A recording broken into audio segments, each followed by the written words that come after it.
ko, dito si Ava. Oo, social. Ava. Fine arts student po ako. And ito kasi yung love story ni Kobe tsaka ni Ava dito. Nagkikita lang po sila tuwing summer. So, oo. paano ko ba na-explain?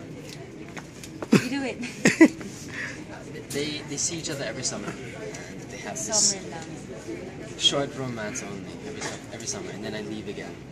My father is the ambassador, so my grandfather is the ambassador. He doesn't. I don't have my parents anymore. And in the first part, they're trying to figure out who they are, or what they are to each other. Bit of push and pull. Kasi medyo bata pa sila actually. So parang you could say na magkababata silang dalawa. Tapos yun nga, as the years go by, talagang tuwing summer lang sila nakikita. Mature kayo dito. Malayong malayo sa On the Wings. Paano? Or ganun din ang kilig? On the Wings is pretty mature. I mean, the way it ended is very mature. Because they age however many years. Here we're aging from 12 years old until... Siya 12 to 22. Yeah, 12 to 22. Ako 11 to 21 eh. So, mas mature I guess na yung model.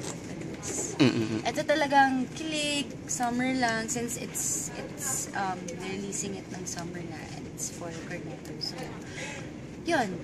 Anong kaibahan nito sa mga dati ng movie? Kasi, or nag-level up lang kayo dito? In terms of acting and...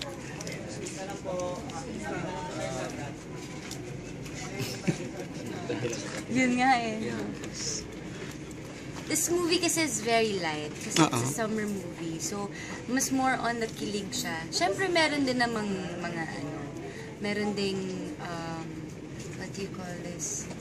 Yung mga heartaches din dito, lalo na sa character ko. Hindi ko na po ang hirap kasi magkwento at ang hindi nare-reveal eh. Kaya ako, ganun lang ako magkwento. But anyway yun, meron din naman. Pero, maganda po kasi yung twist ng story niya. Kung paano sila, medyo nakakatawa. But kung paano sila magkikita ulit. Awkward ba? Or may awkwardness sa inyong dalawa during, ito nga, second taping nyo na was lovers? Nope. Paano? I guess sa awkwardness with shooting lang siguro because we're not used to it yet. So ang tagal naming sinamahan, ang tagal naming naging Clark and Leia. So ito ibang character na. So syempre dapat as actors, dapat mahiwalay namin siya ng bongga ni Clark and Leia. So yun, medyo nangangapa pa kami ng konti, but we'll get used to it then. Sabi ni Brett na naiinggit daw siya sa inyo sa dressing room. Ang sweet niya daw. Cheesy, sabi niya. Cheesy, no? Just making stuff up.